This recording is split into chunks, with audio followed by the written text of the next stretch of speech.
पिछले एपिसोड में हमने मत्ती रचित सुसमाचार उसका 4था अध्याय और 1 से 11 वचनों को पढ़ा था और सिर्फ एक वचन के बारे हमने अगले एपिसोड में हमने सीखा था।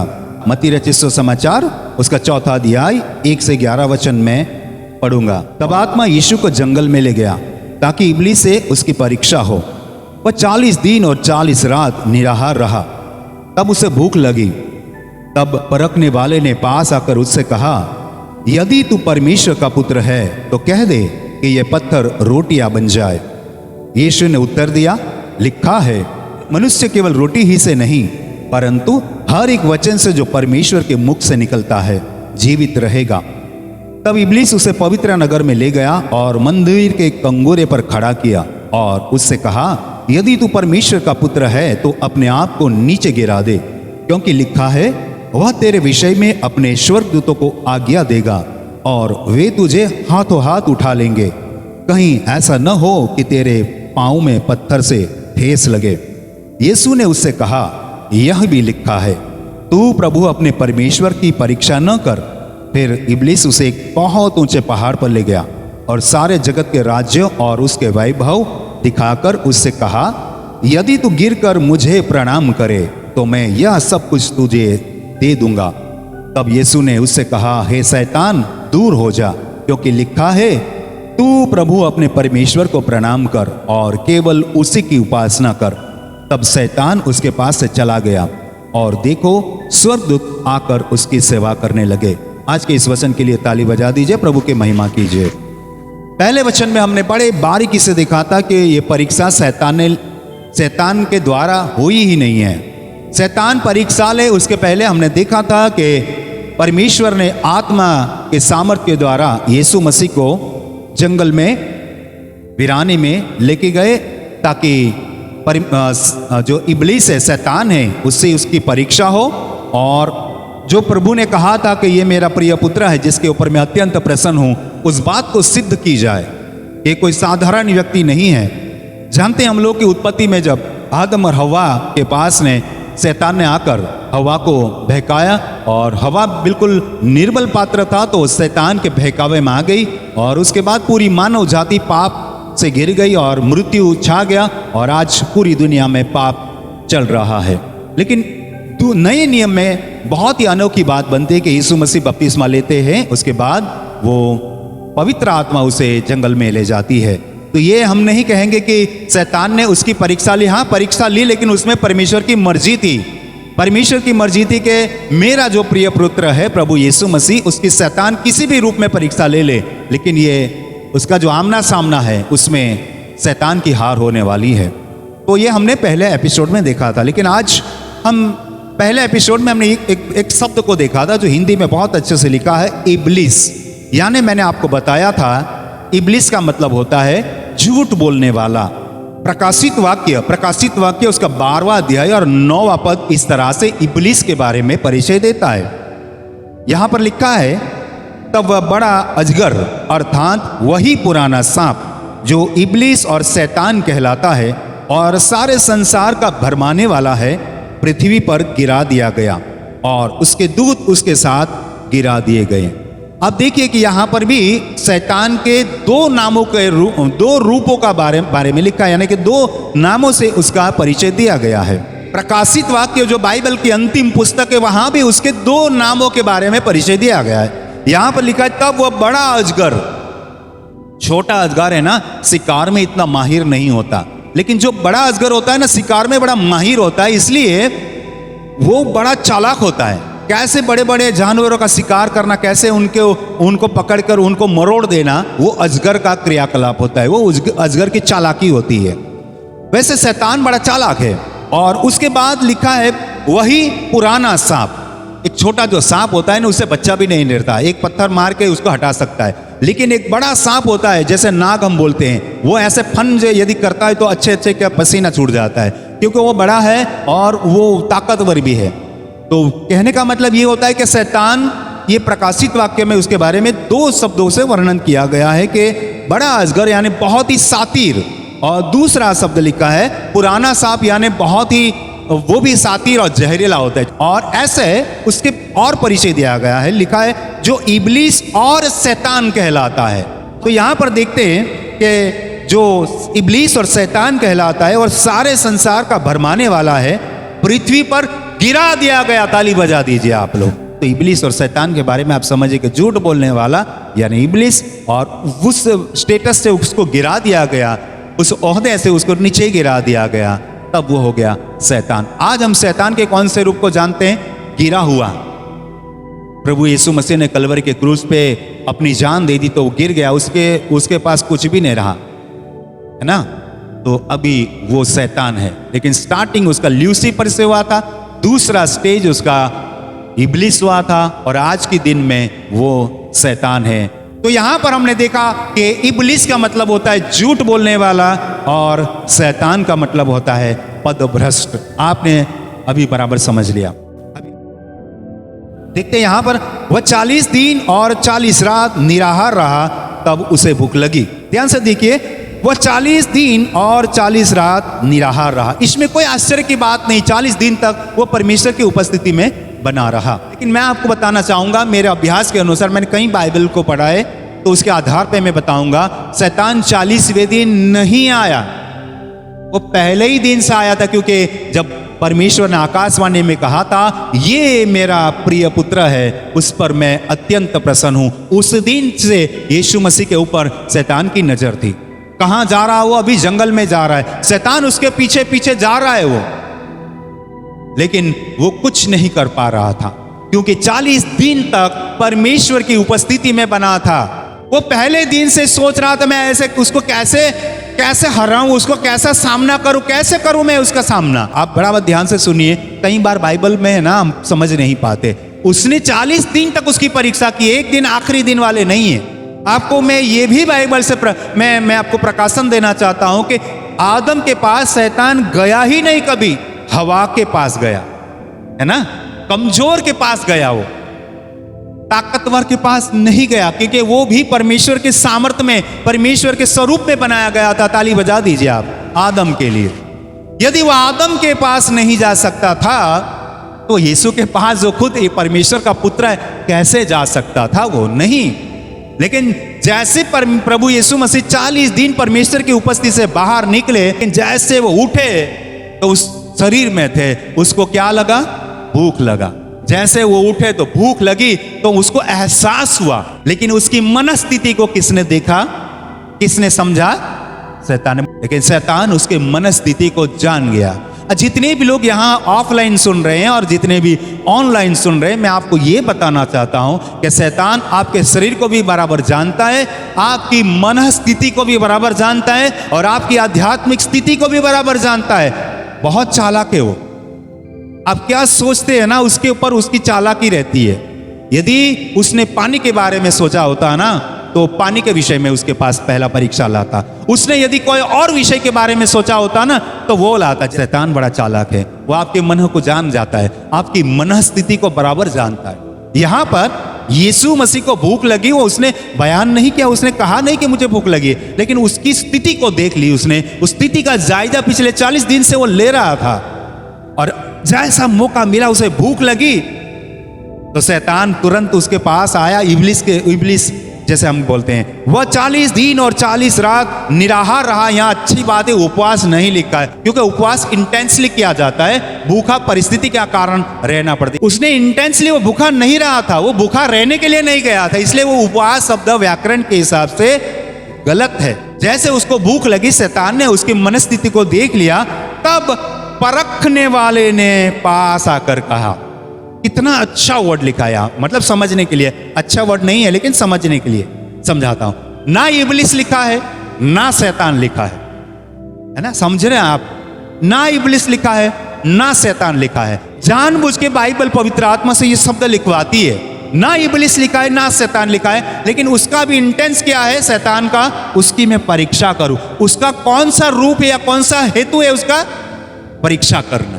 शैतान आपके पास विभिन्न रूप में आ सकता है। तो यहाँ पर उसने उस अपने आप को कौन से रूप में मतलब उसको इस्तेमाल किया?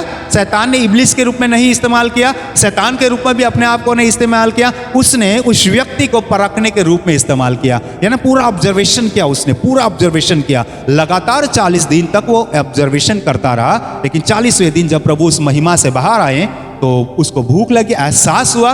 उसने कहा, तीसरा वचन आप लोग ध्यान से देखिए, तब परखने वाले ने पास आकर, वर्ड क्या लिखा है? क्या लिखा है बताइए? कौन पास आएगा? जो दूर था वही तो पास आएगा। तो समझाता हूं मैं आपको। यहां लिखा है पास आकर, मतलब इससे पहले वो कहां था? दूर से ऑब्जर्वेशन करता था कि इसको कैसे मैं फंसाऊं, ये तो परमेश्वर का पुत्र है, प्रभु को बहुत प्रिय है, मैं क्या करूं, इसको कैसे फंसाऊं। लगातार 40 दिन तक वो उसका ऑब्जर्वेशन करता रहा, लेकिन 40वें दिन जैसे प्रभु उस महिमा से बाहर आए, उसको भूख लगी, उसने उस भाव को पकड़ लिया, उसने और उस भाव को पकड़ लिया, उसके भूखा होने का जो एहसास उसको पकड़ लिया। और लिखा है परखने वाला ने पास आकर उससे कहा, क्या कहा पढ़े ध्यान से सुनिए, आप अंडरलाइन कीजिए बाइबल में, यदि तू परमेश्वर का पुत्र है। क्या कहा? 40 दिन तक उसने उस चीज को समझा था कि सच में ये परमेश्वर का पुत्र है। सबसे पहले जब बपतिस्मा लेने गया था, मत्ती 3 अध्याय 16 और 17 वचन में लिखा है कि जब बपतिस्मा लेकर वो बाहर निकला, पवित्र आत्मा कबूतर के रूप में उसके ऊपर उतरा, और वहां आगे लिखा है कि आकाशवाणी हुई और वहां परमेश्वर ने खुद कहा, ये मेरा प्रिय पुत्र है, उसके ऊपर मैं अत्यंत प्रसन्न हूं। तब से वो जान गया था कि ये परमेश्वर का पुत्र है। तो यहां पर शैतान क्या काम करता है? देखिए उसको क्या कहता है, यदि तू परमेश्वर का पुत्र है तो कह दे कि ये पत्थर रोटियां बन जाए। आप मुझे बताइए कि आपको यदि ऐसा कहा जाए तो आप क्या करोगे? क्या आप रोटी बना दोगे? भूख लगी है ना आपको, तो आपकी आवश्यकता है, भूख लगी है, रोटी की आवश्यकता है, तो क्या आप रोटी बना दोगे? लेकिन यहां बड़े ध्यान से सुनिए, शैतान बड़ी चालाकी से कहता है, यदि तू परमेश्वर का पुत्र है तो पत्थर को कह दे कि रोटियां बन जाए। आप मुझे बताइए, क्या वो रोटी बना सकता था? पहला चमत्कार क्या प्रभु ने पत्थर की रोटी बनाने का किया? शैतान की आज्ञा वो क्यों माने भाई? शैतान की इच्छा पूरी क्यों करे? क्योंकि तब वो परमेश्वर के पुत्र के तौर पे होता ही नहीं, वो शैतान का पुत्र बन जाता, क्योंकि शैतान का कहा मानता, करने का प्रयास भी नहीं कर सकता था। उसको साबित करने की जरूरत नहीं है कि मैं परमेश्वर का पुत्र हूं, वो तो खुद परमेश्वर ने साबित कर दिया, आकाशवाणी से कह दिया, ये मेरा प्रिय पुत्र है, उसके ऊपर मैं अत्यंत प्रसन्न हूं। यीशु को साबित करने की कोई जरूरत नहीं थी। ताली बजाओ ना आप। देखते हैं, यदि तू परमेश्वर का पुत्र है तो कह दे कि यह पत्थर रोटियां बन जाए। लेकिन चौथे वचन में प्रभु ने बहुत अच्छा उत्तर दिया, यीशु ने उत्तर दिया। मैं आपको बताता हूं, बड़े ध्यान से सुनिए, शैतान ने कौन सी चीज का इस्तेमाल किया? पत्थर का। ध्यान से सुनिए, आप मेरे तरफ देखिए, किस चीज का इस्तेमाल किया शैतान ने? पहले कौन सी चीज का इस्तेमाल किया? पत्थर को दिखाया, कहा इसको रोटी बना दे। अभी मैं आपको पुराने नियम में ले जाता हूं। परमेश्वर ने सबसे पहले कहां लिखा था? इंग्लिश में उसको टैबलेट कहते, थर के, वहां पे 10 वचन लिखे थे। ताली बजाओ। ये होती रहस्य की बात।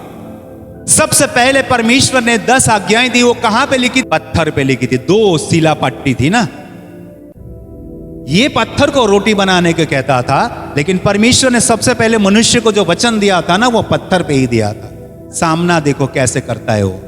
हाँ, ये बाइबल का ही वचन है, ये पत्थर पे नहीं लिखा था, लेकिन सबसे पहले पत्थर का इस्तेमाल परमेश्वर ने उस शिला पाटी के रूप में, टैबलेट के रूप में किया था। मूसा पहाड़ पे गया था 40 दिन तक, समझे ना आप मेरी बात? वहां से इसको दोहराते हैं हम लोग। मूसा 40 दिन तक परमेश्वर की उपस्थिति में था, और उसने अपने दोनों हाथों में एक एक पट्टा लेकर आया था, पत्थर की शिला पट्टी लेकर आया था, जिसे टैबलेट कहते हैं। वो शिला पाठ लेके आया था, उस पर क्या लिखा था? परमेश्वर की आज्ञाएं लिखी थी। ताली बजा दो आप लोग। जब मूसा खुद 40 दिन तक परमेश्वर के गौरव में था, उसने यदि वो शिला पाटी के बारे में परमेश्वर ने लिख के उसको दिया ताकि वो मनुष्य को दिखाए, वही रूप में आज प्रभु बोल रहा है कि भाई तू पत्थर की क्या बात कर रहा है? परमेश्वर ने पत्थर पे लिख के तो 10 आज्ञाएं दी थी। मैं उसी प्रकार के वचन का आधार लेता हूं और कहता हूं, लिखा है मनुष्य केवल रोटी से नहीं परंतु हर एक वचन से जो परमेश्वर के मुख से निकलता है जीवित रहेगा।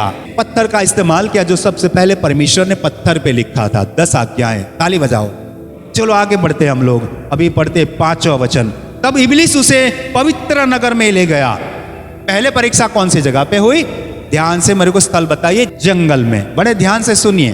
तब इब्लिस उसे पवित्र नगर ले गया और मंदिर के कंगोरे पर खड़ा किया और उससे कहा, यदि तू परमेश्वर का पुत्र है तो अपने आप को नीचे गिरा दे, क्योंकि लिखा है वह तेरे विषय में अपने स्वर्गदूतों को आज्ञा देगा और वे तुझे हाथों हाथ उठा लेंगे, कहीं ऐसा न हो कि तेरे पाँव में पत्थर से ठेस लगे। ध्यान से सुनना, शैतान क्या चालाकी करता है। शैतान ने पहले जो शब्द इस्तेमाल किया था ना, वो बड़ा साधारण था। पत्थर को रोटी बनाने की बात करी थी, यानी उसने बहुत साधारण शब्द का इस्तेमाल किया था। लेकिन वहां पर पवित्र आत्मा ने बड़ा प्रकटीकरण वहां पर दे दिया था। अभी शैतान ने समझ लिया कि इसको मुझे हराना है ना, ये मुझे जवाब कहां से दे रहा है? बाइबल से दे रहा है। मैं उसको कैसे हराऊं? शैतान ने सोचा कि ये तो बड़ा चालाकी से बात कर रहा है मेरे साथ। इसने इस्तेमाल किया परमेश्वर के वचन का। अब मैं क्या करूंगा? उसको उल्टा करूं। क्या किया उसने? और कहां खड़ा किया? मंदिर के अंदर या ऊपर? कहां खड़ा किया? देखो बड़े ध्यान से। अभी क्या होता है देखना। दूसरी बार शैतान क्या बोलता है? यदि तू परमेश्वर का पुत्र है। शैतान ने चालाकी की, उसको मंदिर के कंगोरे पे खड़ा किया। और अभी मैं बोला तू परमेश्वर का पुत्र है, तो यीशु भावावेश में आ जाएंगे। हाँ, मैं मंदिर पे ऊपर खड़ा हूं, मैं सच में परमेश्वर का पुत्र हूं। भाई, उसको भाव में फंसा रहा था। उसको कंगोरे पे खड़ा किया और कहा, यदि तू परमेश्वर का पुत्र है तो। जंगल में कहा तो ठीक है, चलो एक बार तो मेरी हार हो गई, लेकिन अब तो ऐसी जगह पे ले गया, पवित्र नगर में ले गया, अभी तो फंस ही जाएगा। यदि तू परमेश्वर का पुत्र है तो अपने आप को, मैं नहीं गिराऊंगा, तू गिर, अपने आप को गिरा दे, क्योंकि लिखा है वह तेरे विषय में अपने स्वर्गदूतों को आज्ञा देगा और तुझे हाथों हाथ उठा लेंगे, कहीं ऐसा न हो कि तेरे पांवों में पत्थर से ठेस लगे। बड़े ध्यान से आप देखना, इस वचन को आप बड़े ध्यान से देखना। जो शैतान ने वचन इस्तेमाल किया है ना, वहां पर यहोवा लिखा है, पढ़ के देखो। वह तेरे विषय में, वह लिखा है। परमेश्वर का अनादर करता है वो। ना यहोवा लिखा है, ना परमेश्वर लिखा है। परमेश्वर तुझे तू परमेश्वर और उसके दूत तेरी रक्षा, परमेश्वर शब्द इस्तेमाल नहीं कर रहा है शैतान। वह लिखकर उसका परमेश्वर का अपमान कर रहा है। इतना चालाक है, यहां परमेश्वर का नाम नहीं ले रहा है, यहां परमेश्वर का नाम नहीं ले रहा है वो। लेकिन उसने क्या चालाकी किया? क्या चालाकी किया? देखो, पहली चालाकी शैतान की, कहां ले गया वो?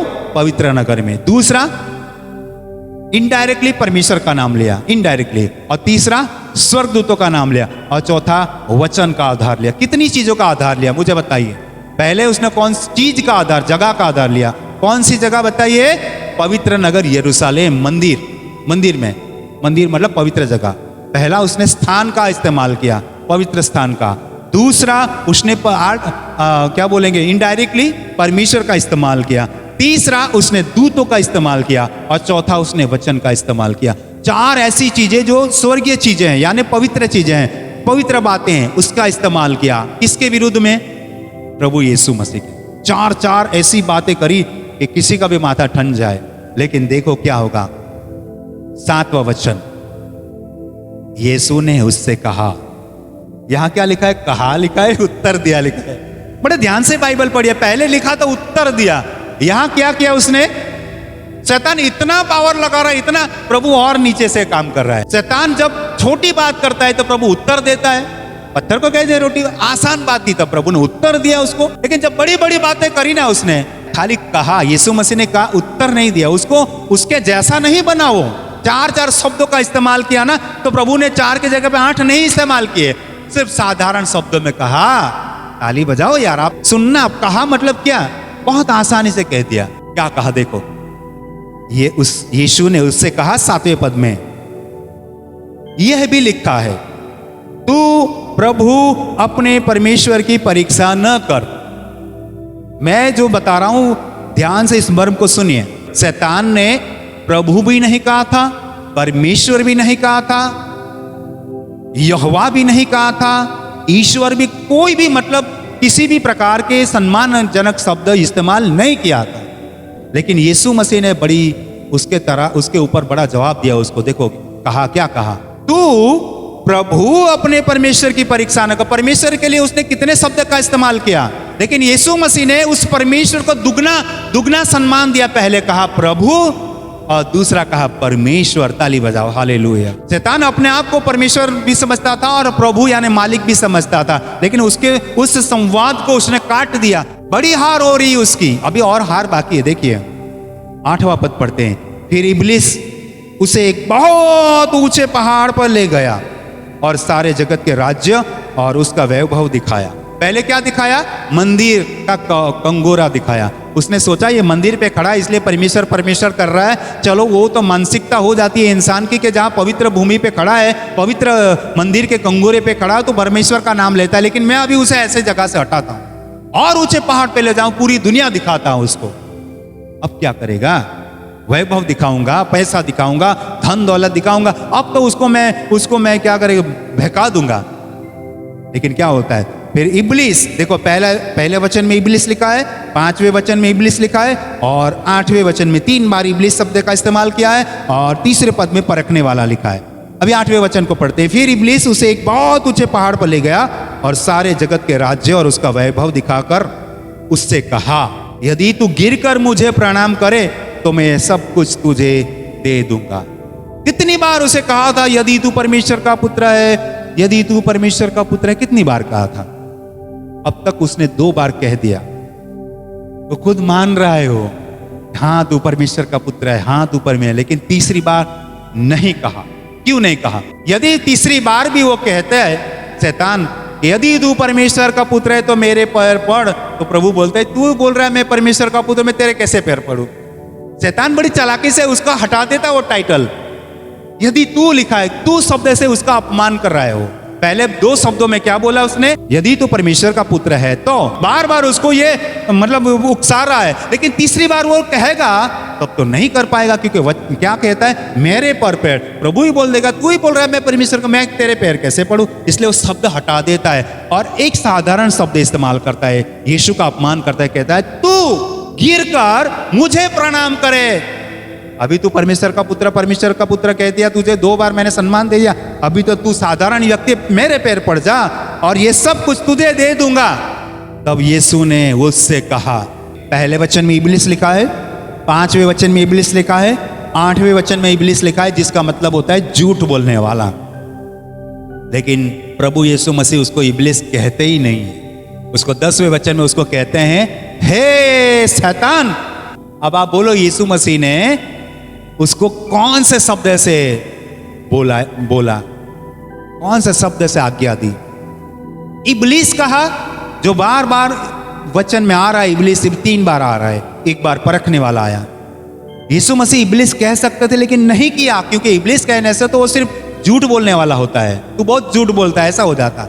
लेकिन अभी उसकी औकात बता दी, तू कौन है? मुझे तो परमेश्वर ने एक पुत्र के रूप में उठाया, लेकिन तुझे तो गिराया, तू तो गिरा हुआ है। ताली बजा दीजिए। है शैतान, मतलब क्या आज्ञा दी? तू तो गिरा हुआ क्या मेरा सामना करेगा? लूसीफर सबसे श्रेष्ठ दूत था, लेकिन उसने अपनी गरिमा को गंवा दिया,